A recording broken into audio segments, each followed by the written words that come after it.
It is said that some cities do not announce themselves with noise. They arrive the way evening arrives, slowly, patiently, until the world realizes it has been surrounded by a new kind of silence. On a shoreline at dusk, the Mediterranean exhales a long, salt breath against stone. The waves do not crash. They touch. They retreat.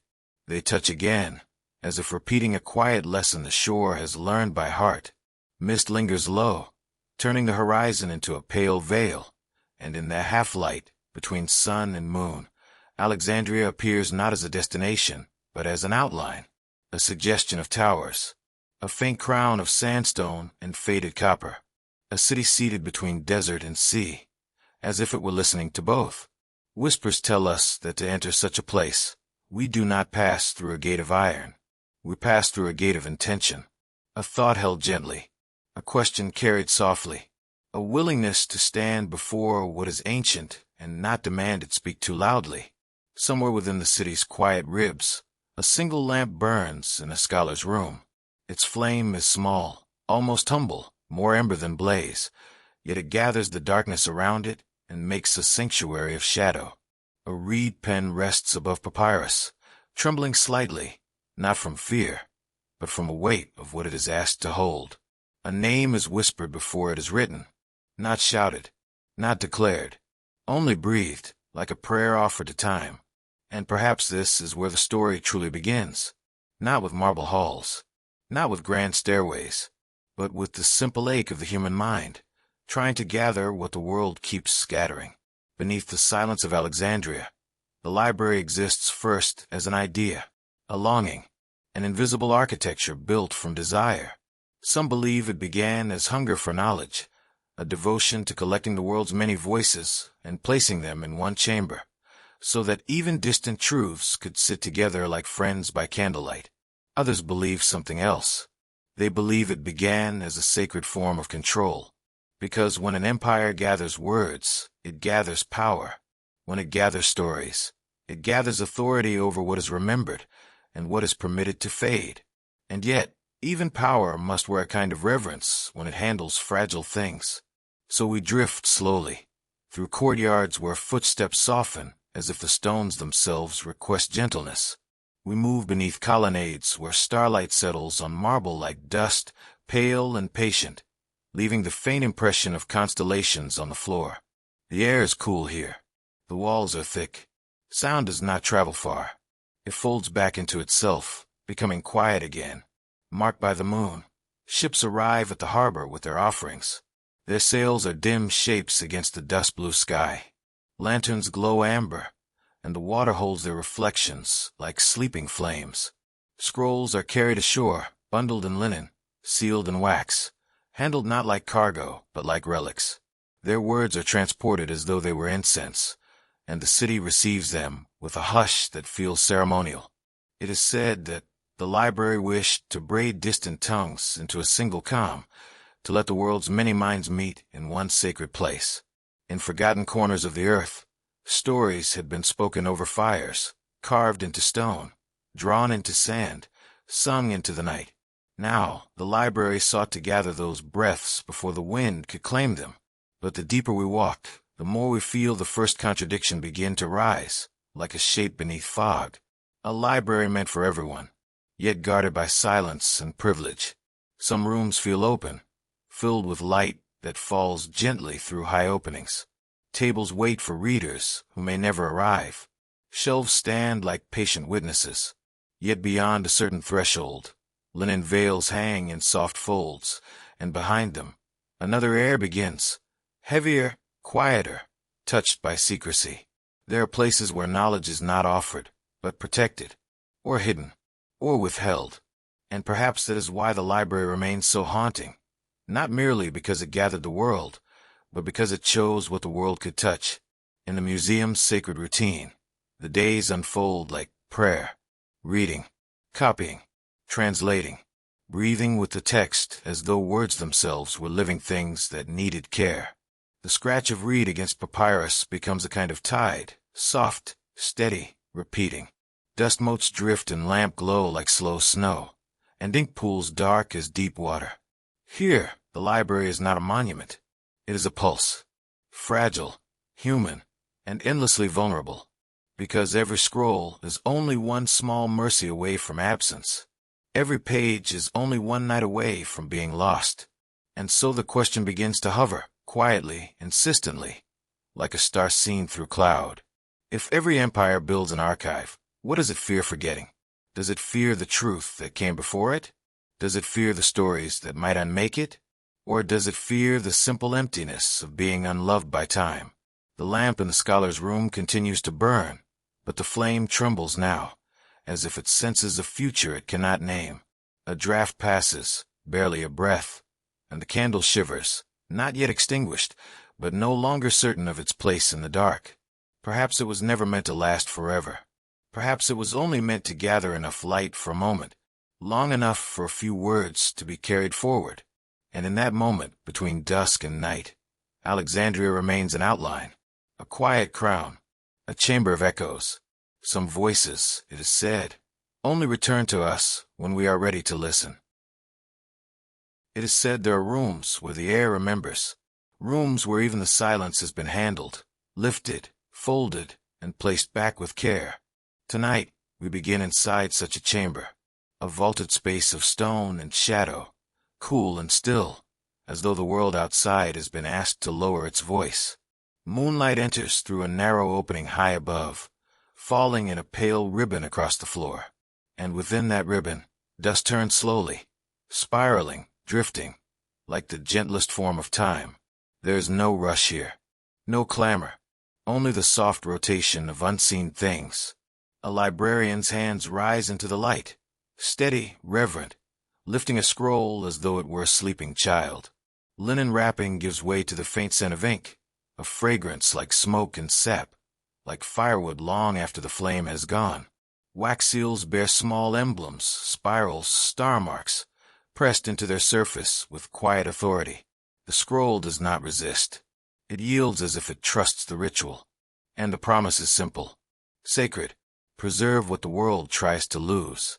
Whispers tell us that Alexandria was built between two immensities, the desert's forgetting and the sea's endless movement. One drinks memory, the other carries it away. And so, in that narrow meeting place between sand and salt, the library rose, not only as a building, but as a vow, to gather all stories, even the ones that unsettled the heart, even the ones that frightened kings. Some believe the library sought truth, pure and luminous, like starlight on water. Others believe it sought mastery over truth, the power to decide which voices would be remembered, and which would be left to dissolve into dust. The difference is subtle, and that is what makes it haunting, because devotion and control can wear the same robe in moonlight. We move slowly now through corridors where wooden shelves creak like old ships, their ribs heavy with scrolls. The sound is not loud, but it is alive, an ancient groaning, as if the library itself is breathing. Catalogs rest on tables in careful stacks. Quiet lists, names and titles written with patient precision, as though every line is an act of rescue. Beneath the silence, you can almost hear the world arriving. A hymn from a distant temple, a poem once spoken to a child under a foreign moon, a calculation scratched into stone by a hand that no longer has a name, all of it carried inward, into chambers of shadow and lamplight, into shelves where each scroll becomes a small, sleeping universe. And yet there are rumors that certain works did not rest among ordinary shelves. It is said there were veils, linen curtains hanging in quiet folds, separating common texts from those considered too sharp, too sacred, too dangerous to sit in open air. Behind those veils, some believe, were scrolls marked with unfamiliar stars, texts of forbidden constellations, maps of vanished kingdoms, names of gods not meant for public breath. Not all knowledge is welcomed, even when a library claims to gather everything. Some knowledge makes rulers uneasy. Some knowledge makes priests whisper. Some knowledge makes a city question the shape of its own story. And still, the scholars came, not as conquerors, but as caretakers. This is the emotional heart of the chapter, so quiet it almost hides within itself. The men and women of the library were not merely collectors of words. They were guardians of human longing. They listened to languages the way one listens to rain, patiently, attentively, hearing not just meaning, but music. We drift into the scriptorium, where the light is softer and the hours feel slower. Reed pens lie on stone desks like ritual instruments. Two manuscripts rest side by side. The scripts different, their shapes unfamiliar to one another. Yet a translator sits between them, holding two worlds in one breath. Some believe translation is merely changing words. But here, it feels like bridging a river in the dark, one careful plank at a time. The translator copies, pauses, listens again, holds a phrase gently, turning it like a small stone in the palm until its hidden facets catch the light. The act is humble, but sacred. And in that humility, the library becomes something more than a monument. It becomes a living pulse of attention, a temple made of breath and ink, a sanctuary for what might otherwise vanish. Yet a shadow threads through even this calm devotion, because knowledge gathered in one place becomes a single point of vulnerability, one flame away from absence, one careless hand, one war, one change of power, one moment when the world forgets to be gentle. And the library, so vast, so ambitious, so filled with fragile worlds, begins to feel like a candle on a windy night. The chapter does not end with fire. Not tonight. It ends with something softer, and perhaps more unsettling. A librarian pauses mid-step in a corridor. The shelves stand tall around him. The dust continues its slow turning in moonlight. And yet the air has changed, just slightly, like the first shift before a storm. Outside, the sea grows darker. The sky gathers its clouds. The city breathes a little differently. The librarian holds the scroll closer, as if listening through it, as if paper could warn of what approaches. And in that pause, so small the world might miss it, an echo forms. Even promises made in stone can be unmade. Perhaps the library was never meant to last forever. Perhaps it was only meant to hold the light for a time, long enough for a few words to slip beyond the veil. And as the candle trembles in its bronze cup, the chamber returns to hush, where memory fades, marked by the moon. Some voices, it is said, only echo when we are ready to listen. It is said that every great loss begins with something small enough to ignore, a single spark in the dark, so tiny it could be mistaken for a firefly, so gentle it seems almost harmless, like the first syllable of a story whispered for the 100th time. And so we listen tonight to the version most often told. It approaches on quiet feet. It carries familiar shapes, a library ablaze, a world's memory turning to ash. It arrives with the soft confidence of repetition, as if the telling itself has smoothed the rough edges, polishing sorrow into something almost simple. But beneath the silence, there's always a place where a story grows thin. If we hold the legend up to moonlight, if we look gently, without forcing it to confess, we begin to see the veil. We begin to sense the places where certainty slips away, like sand through fingers. The Library of Alexandria is often remembered as a single body, a single grand heart of stone and papyrus. And the lost, too, is often remembered as a single moment, fire, roaring through halls, devouring shelves, swallowing centuries in one long breath. Some believe this is true. Some believe the library burned in a night, so bright it stained the sky. A tragedy clear enough to grieve, sharp enough to name. And yet whispers tell us that history does not always offer us such clean endings. More often, it speaks in corridors, not in doors. It leaves behind fragments, not full scenes. So we walk now through layered accounts, as though moving through branching hallways. We step first into the harbor, where the sea breathes against the city's stones. Warships sit in fog like dark teeth along the waterline. We do not linger on battle cries. We keep our pace slow, as if moving through a dream. Yet we feel the tension in the air, like a string pulled tight. There are old tellings that place Julius Caesar here. Ships in the harbor, conflict close to the city's skin. Rumors of flames carried by wind. A fire meant for vessels that wandered beyond its intention, reaching into the places where scrolls slept. It is said the wind does not care what it ignites. It only carries what is offered. But then the corridor shifts. We pass into later years, later storms, other conflicts, other hands, other losses that leave their own soot on the legend. The story becomes not one blaze, but many shadows overlapping. A library is not only a building, it is a living ritual, and rituals can be interrupted in more ways than fire. Some believe it was one catastrophic night. Others believe it was a slow forgetting. And the slow forgetting is the hardest shape to mourn. Because what do we weep for when the ending has no single flame?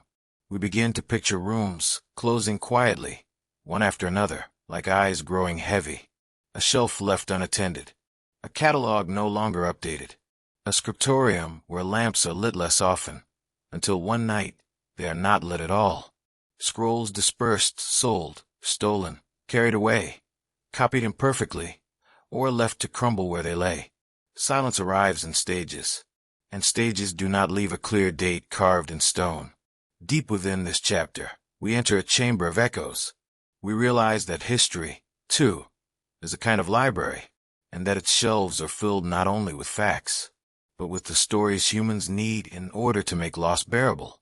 We want a dramatic ending because it gives grief a single place to sit, a single night, a single villain, a single roar of fire that explains everything.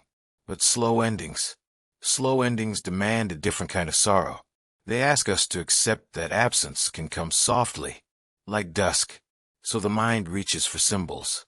We see papyrus curling like dried leaves, edges brittle, lifting in the faintest breath of air. We see ink fading like breath on glass, there for a moment, then dissolving, leaving only the suggestion that someone once spoke. And we begin to feel melancholy settle into the ribs of the story, not the sharp pain of spectacle, but the gentle ache of uncertainty, because the more we look, the less we can say with absolute voice. This is exactly how it happened, and perhaps that is the truest thing the library leaves us. Not a confirmed ending, but a question that refuses to sleep. The chapter closes with a quiet admission, spoken as if to spare the listener's heart. The most often told version may be a comfort, not a fact. It gives us a single spark to blame, a single blaze to name, a single heap of ash to imagine. But reality may have been more like water, slow, patient, dissolving what it touches. And so we return to the sea. Marked by the moon, the shoreline lies still. The waves move gently, repeating their ancient lesson. Across the surface, ash drifts like gray pollen, so fine it could be mistaken for mist. We watch it float. We do not chase it. We do not demand it gather into proof. Where memory fades, it is said, questions remain lighter than answers. They travel farther. They settle more softly. And as the ash continues to drift across moonlit water, the library becomes what it has always been in the deepest chamber of the mind. A sacred uncertainty. An echo without a final wall. A story that ends by refusing to end. Perhaps it was never meant to be known in full. Perhaps some voices only echo when we are ready to listen. It is said there are nights when sleep does not arrive, not because the world is loud, but because the mind has found a single question, and begun to turn it gently, as one might turn a bead in prayer. The city is quiet. Alexandria, after midnight, is not the Alexandria of marketplaces and bright courtyards. It is a softer creature then, its breath lowered, its stone cooled by the sea. The Mediterranean lies beyond the walls like dark velvet, stitched with a thin seam of moonlight, and the harbor lanterns are small and distant, as if the world has chosen to speak only in whispers. In a high room near a window, a lamp burns low. The flame is steady, but everything around it seems to drift. Dust turns slowly in the light. Shadows lean against pillars. Silence gathers in the corners, like folded cloth. A map is spread across the table. Its corners are weighted with stones, smooth as river-worn bones. Beside them, oxidized bronze tokens rest like small moons. The parchment is old and tender, marked with coastlines, spirals, and star signs, routes drawn by hands that believe the world could be held inside lines. And a finger, perhaps real, perhaps only imagined, traces those routes as if tracing a vow. Whispers tell us that this is how the question begins. If the library vanished, where did its words go? Not the building, Not the marble, not the shelves, but the words themselves. The breath of distant minds held in ink. The stories that once slept in linen. The diagrams of stars. The names of vanished kings. The prayers and poems and arguments. That made the library feel like a living heart. Some believe the library died in fire. Others believe it unraveled. And it is the unraveling that pulls at the scholar's sleepless mind. Because unraveling has no single moment to point to. No clear night to name. It happens the way thread slips from cloth. Quietly, patiently, one strand at a time. Beneath the silence, the hidden life of texts begins. A scroll copied by lamplight, then folded into a satchel. A parchment traded like sacred currency. A bundle of papyrus, gifted to a friend who promises to guard it. A text stolen, yes, stolen, because some hands believe preservation is worth any sin. A scroll smuggled beneath a cloak, carried through a doorway veiled with linen, past torches that burn low, past eyes that should not see. Some believe knowledge is migratory, like birds. It does not remain where it is born. It follows warmth. It seeks shelter. It crosses borders without asking permission.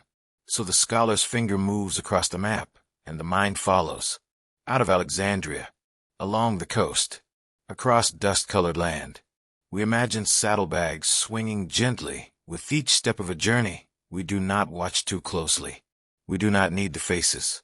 We do not need the names. In this story, it is enough to know that words traveled as quietly as breath.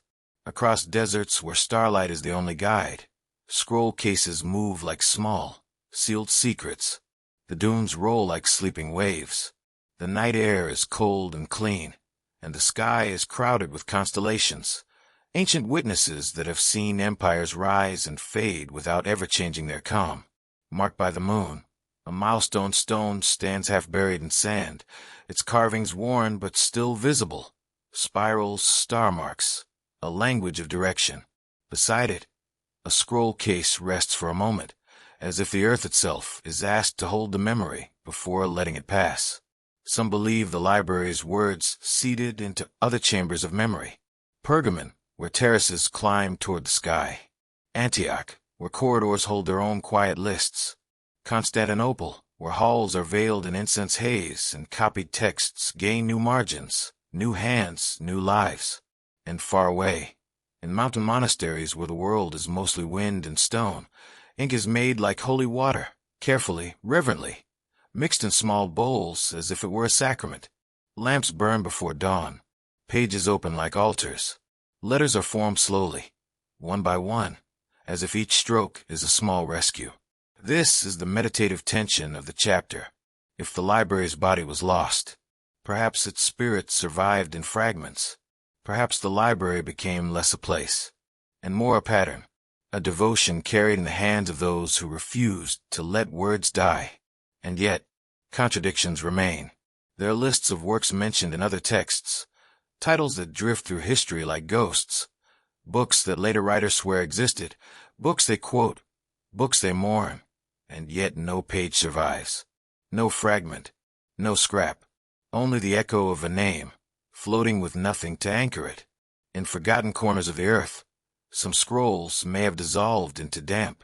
Some may have been scraped clean and reused. Some may have been hidden too well, buried beneath stone, sealed behind walls, lost to dust and time's slow appetite. The emotional journey moves from wonder to a gentle ache, because survival, we learn, often comes at the cost of wholeness. A word preserved in a copy, but altered by a tired hand. A poem saved, but missing its final breath. A diagram redrawn, but its meaning slightly shifted, like a constellation remembered imperfectly. And then, at last, we return to the table.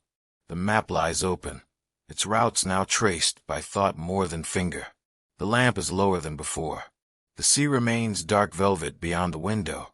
The city sleeps. On the table, an old book rests, its pages thick, its spine worn. And between those pages, pressed like a fallen leaf, is a torn scrap of papyrus. A fragment, a sliver of another world. Star-marked ink faint but still alive.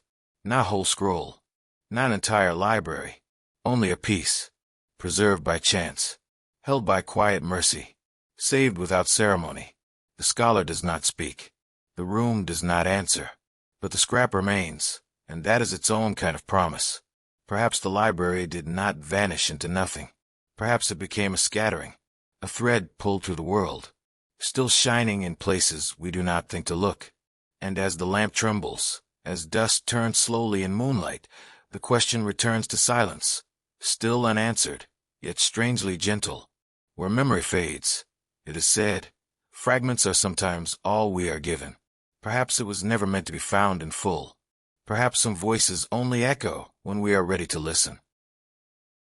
It is said there are doors that do not appear in records, and yet the mind insists they must have existed, not because history described them clearly, but because absence has a shape, and sometimes that shape looks like a locked threshold, waiting in the dark.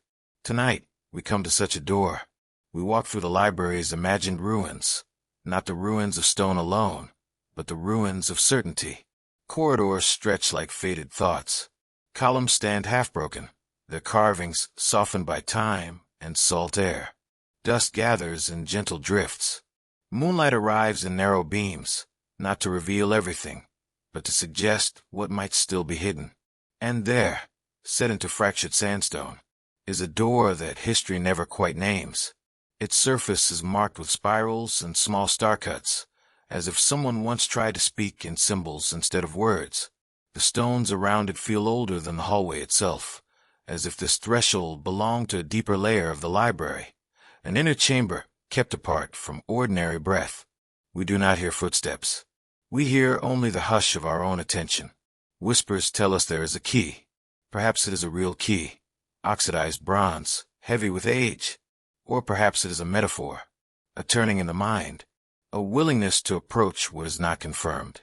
In the stillness, we imagine the key turning, not loudly, not dramatically, only a soft shift, like the smallest click inside a sleeping world.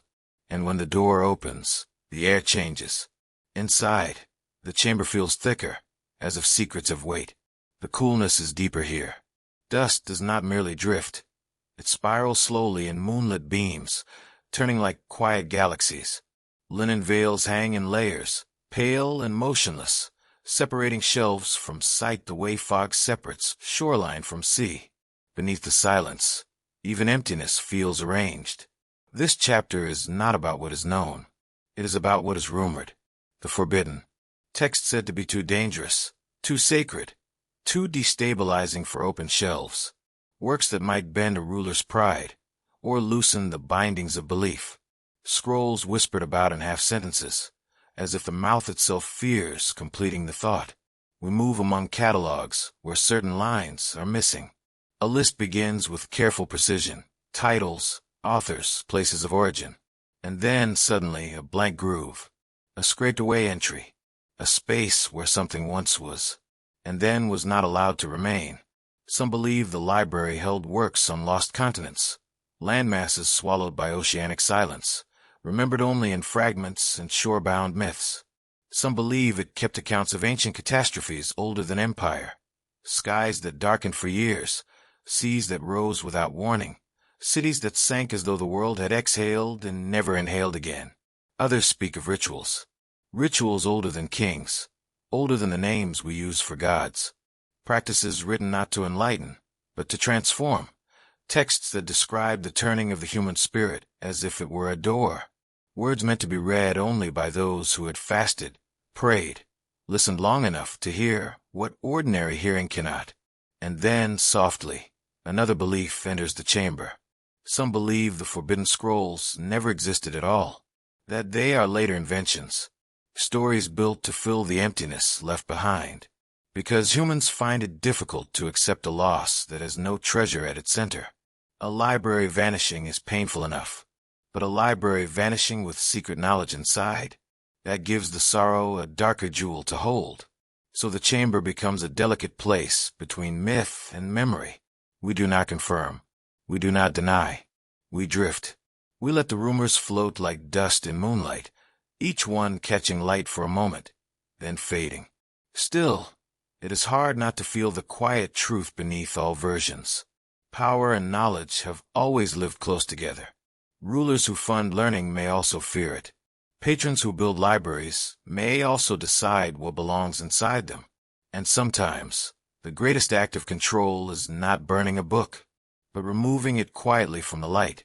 We picture wax seals stamped with unfamiliar emblems, marks that do not match the common catalog. We imagine a scroll tube labeled only with a title and a star mark, no author, no origin, as if even the record is hesitant. We imagine shelves behind veils, and a quiet order, not shouted, not posted publicly, just a whispered instruction passed from one careful person to another. This one is not for open air. This one must be moved. This one must not be spoken aloud. Emotion shifts here, as it always does when we approach what is withheld. At first, there's intrigue, the gentle thrill of a hidden door. But then it deepens into something calmer and more solemn. The recognition that history is not only what happened, but what was allowed to remain. Not all disappearances are accidents. Some are choices made in candlelight, with steady hands, and faces that never entered record. The chamber begins to feel less like a place and more like a lesson. That silence can be curated. That emptiness can be intentional. That what we do not know may not be missing. It may have been placed carefully out of reach. And now we come to the end, where the question becomes a prayer. If a truth is hidden long enough, does it become a dream? Does it change shape inside the mind, growing softer, stranger, more luminous with each retelling? We stand again before the door. The veils do not move. The dust continues its slow turning in moonlight. The owl-like guardian spirit watches without judgment, as if guarding not scrolls, but the boundary between knowing and longing. The key, real or imagined, turns back. The door closes without sound, and the silence that follows feels intentional, like a hand placed gently over a candle flame, not to extinguish it, but to dim it enough for sleep. Perhaps it was never meant to be found. Perhaps some names only exist where memory fades. Perhaps some voices only echo when we are ready to listen. It is said that the night sky is an old language. Above the sleeping sea, constellations hang like ancient punctuation, a scatter of quiet marks, pauses and commas of light, as if the heavens are still writing the world. Slowly, patiently, one star at a time, beneath that sky, Alexandria lowers its voice. The city rests in the hush between desert breath and oceanic tide, its stone cooled by moonlight, its streets softened by mist. And somewhere within its sacred ribs, behind columns and veils, beyond courtyards that no longer echo with daytime footsteps, there's a room that glows with devotion. Not fire, not ruin, but the steady warmth of lamps. We enter a scriptorium. The air is thick with stillness, yet alive with small movements, dust drifting in lamplight, linen shifting faintly, the quiet creak of wood as the table settles into its own age. Oil lamps burn low, their flames trembling gently, casting soft torchlight shadows across stone arches and shelves. On the tables, papyrus rolls rest like sleeping creatures. Reed pens are laid down with care, as if they are ritual tools. Ink sits in bowls dark as deep water, reflecting lamplight, the way a calm sea reflects the moon. Whispers tell us that this is what the library truly was, night after night. A living ritual. Each page, a quiet vow against oblivion. Some believe the library was made of marble and shelves and catalogs. But here, in this chamber of patient work, it feels made of breath. The slow exhale of a copyist reading a line under their breath before rewriting it. The pause between words, where meaning is held gently, like a fragile cup. We drift closer, not to faces, but to hands. Calloused fingers smoothing papyrus so it will not tear. Thumb stained by ink. A careful palm pressing a curl flat, as if soothing a leaf that wants to fold back into itself. It is said that before a line is copied, it is listened to. Not hurried, not skimmed. A murmured reading, soft as prayer. And then the reed pen moves, drawing letters like threads. The narrative of this chapter is intimate, because the library was not only built by great names. It was built by small, faithful actions repeated until they became a kind of temple. We move through the rhythms of preservation. Cataloging becomes ceremony. Clay tablets aligned, labels tied, wax seals pressed with spiral marks and star signs. A list is not merely a list. It is a promise that something will not vanish unnoticed. The act of placing a scroll in its proper niche is like placing an offering on an altar. Translation becomes bridge building. Two scripts resting side by side, one unfamiliar to the other, yet joined by patient attention. A translator holds two languages in one mouth, tasting each word until it yields its truest shape. This is not conquest, it is care. And debate, too, is present.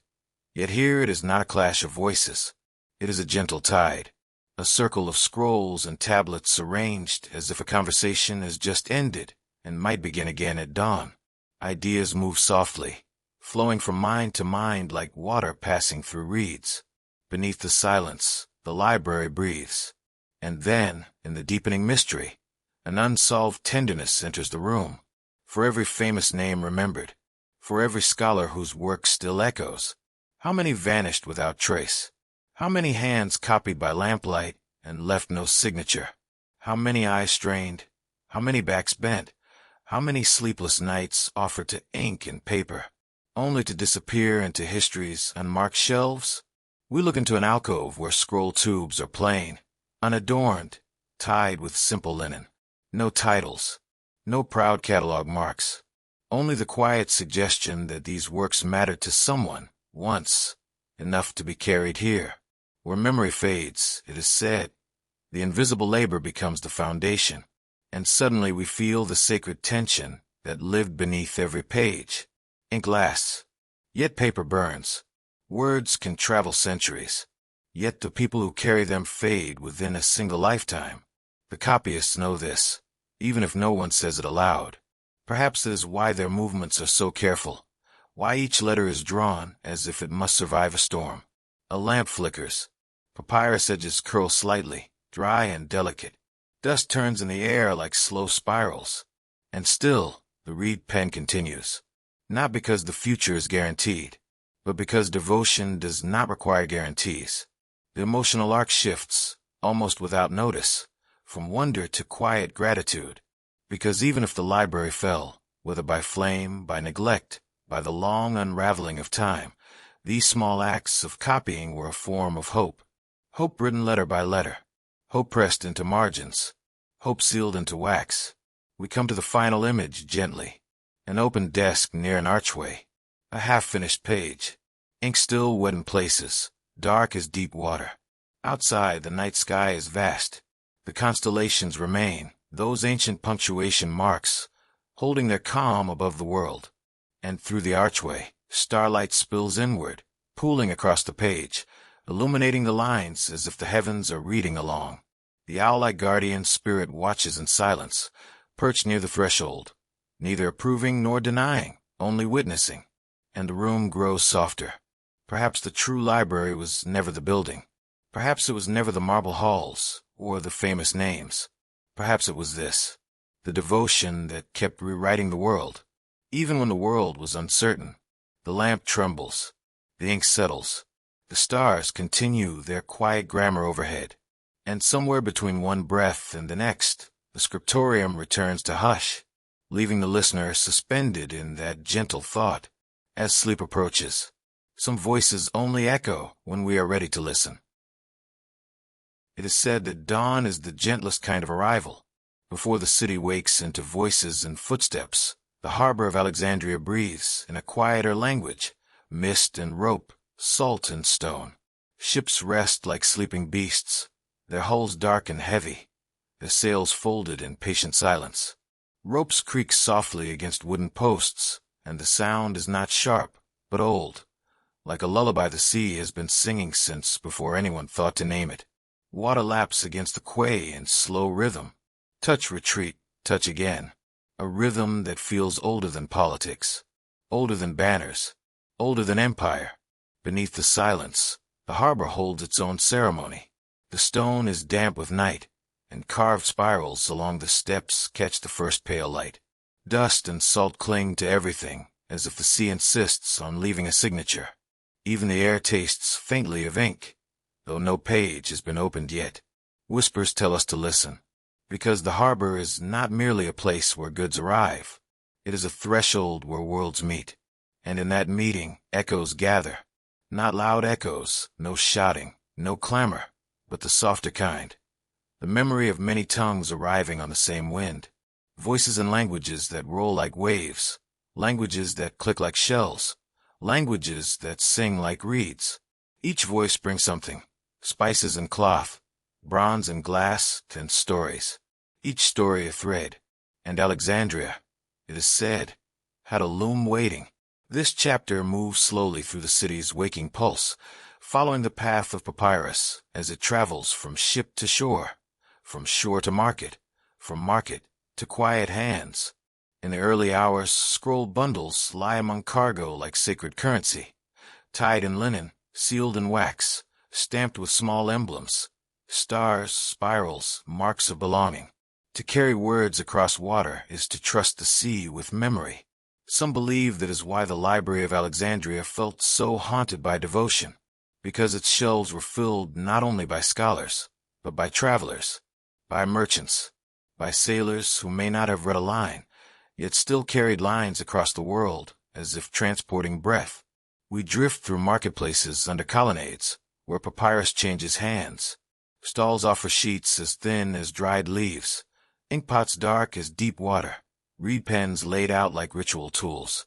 Bronze weights glint softly in the morning haze.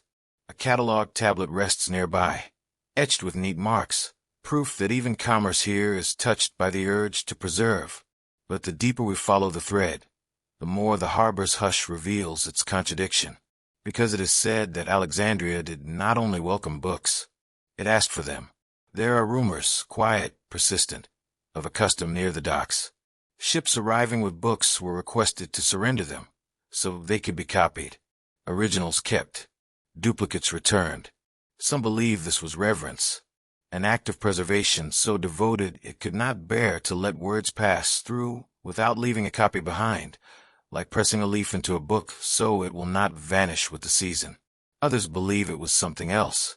Quiet theft dressed as civic virtue. A polite hand reaching into a traveler's chest, saying, "For the good of the world, give us what you carry. We will return it in another form." And here the story becomes delicate, like a lantern held in wind, because both things can be true at once. A city that welcomes the world can also consume it. A library that preserves can also possess. We hold that contradiction gently, without forcing it to choose a single face. We let it remain suspended, as it often is in history, half devotion, half hunger.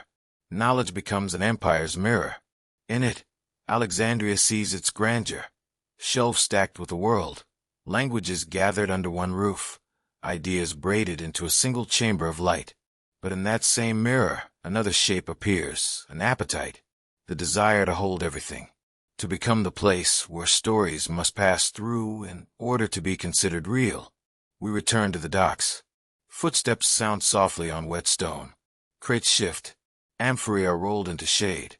The scent of salt thickens as the sun climbs, still gentle, still veiled by mist. Somewhere in a ship's cabin, a scroll is unrolled on a narrow table. A wax seal is set aside. Inked lines awaken beneath lantern glow, while waves breathe outside the porthole like a sleeping animal. This is the meditative pulse of trade and travel. Not hurried, not loud, only movement, steady, patient, carrying words from one shore to another. And yet the emotional journey shifts, almost imperceptibly, toward melancholy, because for every scroll that arrived, how many disappeared into silence? How many stories entered Alexandria and were never seen again, absorbed into shelves, lost in corridors, scattered by time, swallowed by the long unraveling of empires? How many titles were copied imperfectly, their meanings altered like constellations remembered wrong? How many works were held for a season and then vanished, leaving only whispers that they once existed? Where memory fades, absence becomes a kind of shadowy archive. We stand in a storage corridor now, where scroll tubes line shelves like a forest of sleeping spines. Some are labeled, some are blank, Dust spirals in the lamplight. A torn tag lies on the floor, split in half, as if even the name could not remain whole. And then, softly, the chapter begins to close. We return to the sea at twilight, when the harbor quiets again and the mist thickens. A ship departs, one less sail on the horizon. Its pale canvas fades into fog, and we do not know what it carries. We do not know what it leaves behind. Final reflection lingers on the water.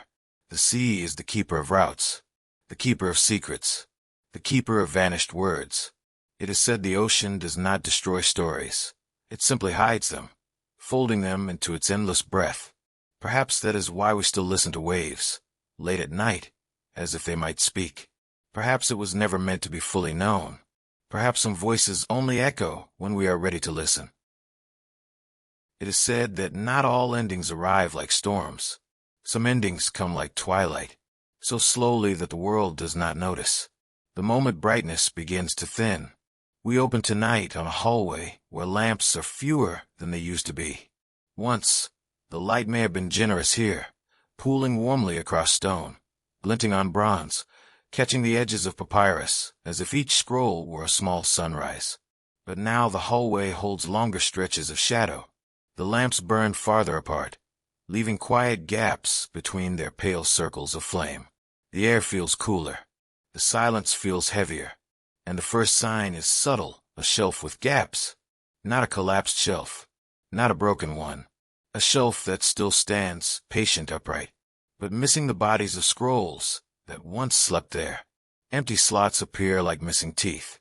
Labels remain, star-marked and carefully tied, yet the scrolls behind them are gone. Some spaces look recently emptied, as if a hand removed something gently. Others look abandoned for years, dust settled deep into the wood grain, as if absence itself has taken root. Nearby, a catalog lies open on a stone table. Its ink is smudged in places, not because someone is careless, but because time has pressed softly against it. Lines blur where damp air once kissed the page. Certain entries are faded, as if the words themselves are growing tired. Whispers tell us that this is how decline begins, not with a blaze, with a soft thinning. A room once alive, now breathing emptier air. This chapter is the long descent, the library's fading portrayed not as catastrophe, but as erosion. History here behaves like drifting sand. No single villain, no single flame. Only circumstance and time pressing gently, relentlessly. The way the sea presses against stone, the way wind presses against dunes. Some believe wars did it. Others believe neglect did more. And perhaps both are true in different chambers of the same story. We move slowly through scenes that do not shout their grief. Political unrest shifts the city's heartbeat. Patronage changes hands.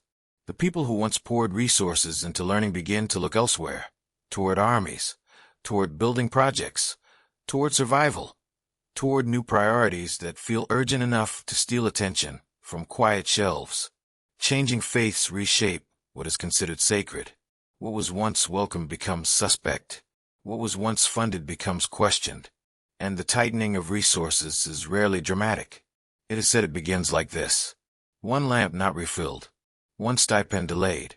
One scholar asked to leave. A table cleared because no one comes to sit. A door curtained with linen, not locked, just drawn halfway, as if closing its eyes. In forgotten corners of the library, dust gathers in gentle drifts along the base of shelves. It forms ripples like pale sand dunes, touched by the faintest drafts. A reed pen lies where it was placed, never picked up again. Wax seal fragments rest in a shallow dish, as if waiting for a hand that does not return. And as the rooms grow quieter, footsteps begin to echo louder, not because the sound is stronger, but because fewer voices remain to soften it. A hallway that once held murmured debate now holds only the small creak of wood settling, the faint tick of a cooling lamp. An empty chair becomes a kind of monument. The library's breath slows, not out of choice, but out of dwindling presence. Deep exploration reveals what might be the sharpest ache of all. Unwritten endings. Scrolls never copied. Texts referenced by later authors, but now absent, as if the world exhaled and forgot to inhale again. We glimpse a manuscript, its margins neat, quoting a title with reverence, as though everyone should know it. And nearby, on a shelf, a label bears the same title, but the space behind it is empty. A ghost catalog, a name without a body. And the mind stirs with quiet questions. How many works were lost not through violence, but through the simple failure to preserve them in time? How many ideas slipped away because the lamp was not lit on the right night, because the copyist's hand was not there, because the city's attention turned elsewhere for just long enough? This is the mystery that sharpens as the chapter deepens. If the library faded in stages, then its disappearance is harder to pin down, harder to mourn, because it resembles ordinary life. Ordinary life is full of small abandonments, small delays, small forgettings. And so the library's end might have been a series of quiet moments that no one thought to record. A shelf left empty, a catalog line smudged, a room closed with a curtain. The listener's journey moves from curiosity to calm sorrow, not grief with sharp edges, but the softer sorrow of realizing that loss can be gentle and therefore difficult to notice. We return to the hallway of fewer lamps. One last lamp burns weakly. Its flame is not brave or bright. It is simply present, doing what it can. The owl-like guardian spirit watches from a shadowed sconce, silent as stone, as if witnessing the slow dimming of a world. And then the closing image arrives. A single candle on a ledge. Remember, this chapter does not end with fire, only with a draft. A soft breath slipping in through a cracked window, carrying the cool scent of the sea. The flame bends sideways, trembles once, and then, without spectacle, goes out. No roar, no collapse, only darkness settling where light used to be. Marked by the moon, the room holds its silence like a ritual cup. Perhaps the library did not vanish with a shout. Perhaps it simply lowered its voice until it could no longer be heard. And as the candle smoke thins into the air, barely visible, already fading, one thought remains, quiet and steady, like a lullaby for the mind. Some light leaves without announcing itself. Perhaps it was never meant to be held forever. Perhaps some voices only echo when we are ready to listen. It is said that some losses leave behind a clear wound, a charred beam, a blackened wall, a layer of ash thick enough to gather in the palm, to prove, without question, that something once burned. But the Library of Alexandria leaves us a stranger kind of silence. We begin with ash that cannot be gathered, a handful of gray dust slipping through fingers, not clumping, not settling, just falling in a thin stream, leaving nothing to examine, nothing to catalog, nothing solid enough to make certainty feel comfortable. And we speak the question softly, as if asking too loudly might break what remains. If the library burned, where is the ash? Where are the charred remains that certainty would require? Beneath the silence, the mind searches for something simple, a single ruin, a single blackened layer, a clear ending. Yet the earth does not offer it. The stones do not confess. The ground, when turned gently, reveals only ordinary dust, patient, unremarkable, and endlessly quiet. This chapter belongs to forensic silence. Not the silence of peace, but the silence of missing proof, the absence of definitive ruins, the scarcity of clear archaeological certainty that matches the scale of the legend. We wander through the imagined shape of the library, and it begins to blur. Was it one grand building? A single heart of rooms and shelves? A monument carved to hold the world? Or was it many chambers? A network connected and unconnected, spread through the city like veins through a living body. Smaller archives, storehouses, rooms within rooms. Words sleeping not in one place, but in many. Some believe the library was more distributed than the myth suggests, that what we call a single library may have been an idea housed across multiple spaces. The royal collections, the scholarly halls, the annexes, the storerooms near the harbor where scrolls arrived like offerings. And if that is true, then perhaps there was never one single blaze to leave one single ash layer. Perhaps there were many small endings scattered through the city, small rooms emptied, Small shelves dismantled. Small losses swallowed by time. Whispers tell us that historians have debated these questions for centuries, yet the truth remains veiled, not because minds are weak, but because the past is not obligated to be neat. We enter the dreamlike corridor of contradictions. One account speaks of fire, another of slowed decay. One points to war, another to neglect. One imagines a library consumed in a single breath, another imagines it unraveling, page by page, room by room. Here, evidence becomes faint footprints in sand, a mention in a later text, a fragment of catalog, a rumor carried forward because it helps sorrow find a shape, and we begin to see how easily the earth can swallow clarity. Stones can be reused. A carved block, star-marked, spiral-grooved, lifted from an older wall and set into a newer one. The city rebuilds itself the way waves rebuild a shoreline, not with ceremony, but with necessity. A pillar becomes part of a house. A marble step becomes part of a later street. The ancient is folded into the everyday, until its origin is only a whisper. Parchment can be recycled. Where memory fades, even words can be scraped away and written over, ghost text lingering beneath newer ink. The underletters remain like breath on glass, barely visible unless the light is just right. A page becomes 2 pages. A story becomes a hidden shadow beneath another story. And so, the library's physical end becomes elusive. Not a clean narrative, not a single crater of ash, but something more like a dissolving.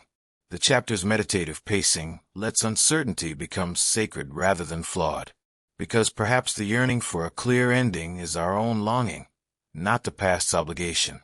We want the ash because ash feels like closure. Ash can be pointed to, measured, photographed, named, but the library may not grant us that. Instead, it offers a broken mirror. We picture it now, a bronze mirror cracked on a stone floor, reflecting the ruins in fragments. A column appears in one shard, the sky in another. Nothing whole, yet everything real. History often arrives like this, pieces that refuse to assemble into a perfect picture, and the listener's emotion shifts, from intrigue to a quieter, more spacious wonder, because there's something strangely humbling about a legend that cannot be pinned down, something gentle about a past that remains partially hidden. It reminds us that the world is larger than our desire for certainty. We reach the closing image, a moonlit excavation site, earth turned gently, respectfully, into neat piles. No dramatic artifact, lifted into the air. No grand revelation. Only dust, ordinary and pale, glowing softly under the moon. A small spiral-marked stone fragment rests near a trowel, as if saying, "I was here, but I will not explain everything." The owl-like guardian spirit watches from the edge of the trench, silent as ever, neither confirming nor denying, only witnessing the careful human act of searching. And in that moonlight, the final reflection arrives like a soft exhale. Perhaps the library's end is unknowable because it dissolved into the world, stone into walls, parchment into new pages, memory into rumor, and rumor into dream. Perhaps it was never meant to be found as a single answer. Perhaps it returned to the city the way breath returns to night, quietly, completely, without leaving ash enough to hold. Marked by the moon, we let the dust settle, and we drift gently into that sacred uncertainty where some voices only echo when we are ready to listen. It is said that every great library has 2 lives, one life in stone and timber, shelves and corridors, lamps and catalogs, and another life in the quiet space behind the eyes, where memory keeps building rooms, long after the walls have fallen. Tonight, we open not in Alexandria, but somewhere else, anywhere. A reading room. Not grand, not famous, just a place where silence has been practiced until it becomes gentle. The air is warm with lamplight.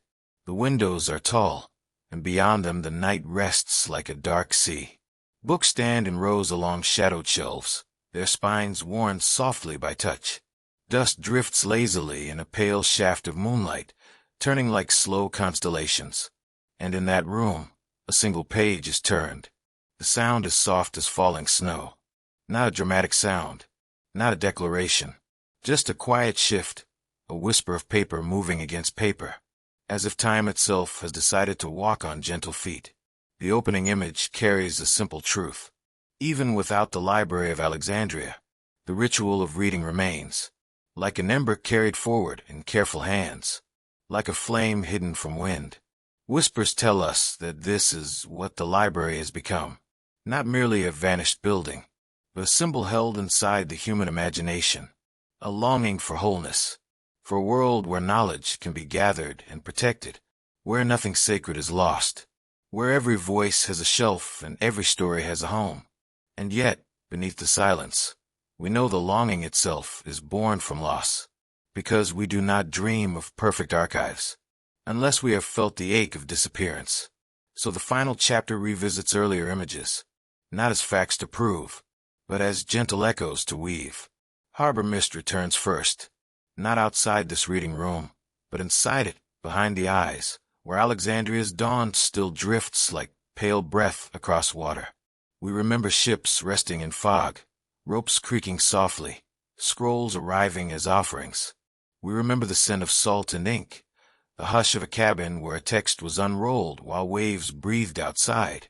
Candlelight returns, a small flame bending in a draught, trembling like a living thought. Wax drips forming spirals on a stone ledge. The quiet certainty that lamps do not need to be bright to be holy, only present.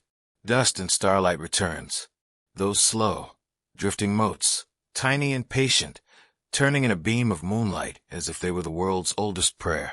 And the library, in this closing tapestry, is no longer only a tragedy. It becomes a teacher.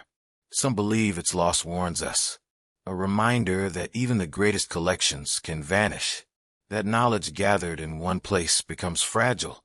One storm away, one policy away, one forgetful generation away.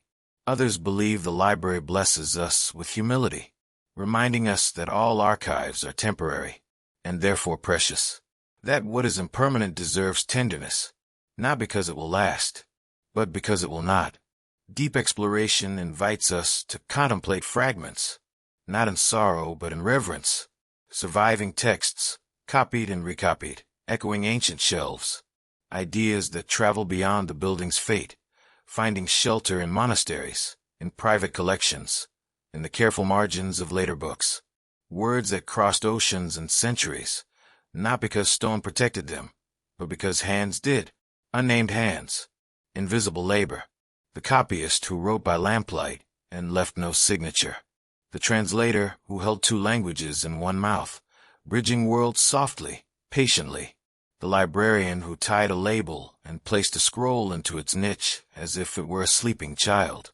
History remembers a few names, but beneath the silence, there were countless others. People who carried knowledge the way one carries water. Quietly, carefully, without expecting applause. And so the mystery remains untouched at the center. No final claim. No harsh conclusion. We do not say exactly how the library ended, because perhaps the ending is not the point. Instead, uncertainty becomes a quiet sanctuary, a place where questions are allowed to rest, where the mind can loosen its grip, where the story can end without needing to lock every door. Emotion softens into peace. The listener is guided from melancholy to acceptance, that what vanished also shaped what remained. The library's absence created a hunger, and that hunger built other libraries. It created a warning, and that warning made some people more careful. It created a myth, and that myth became a lantern in the dark, reminding us to treasure what we can still touch. Now the reading room grows quieter. The lamp beside the open book dims. Its flame lowers, not in defeat, but in gentle surrender, as if the night itself is turning the final page. Outside the window, the sky deepens. The dust continues its slow spiral in moonlight, and the last reflection arrives as a whisper. Some libraries burn, but the human desire to remember is a flame that learns to hide in countless small places, in a page turned softly, in a fragment pressed between leaves, in a story told quietly enough for sleep to carry it onward. Perhaps it was never meant to be held forever. Perhaps some voices only echo when we are ready to listen.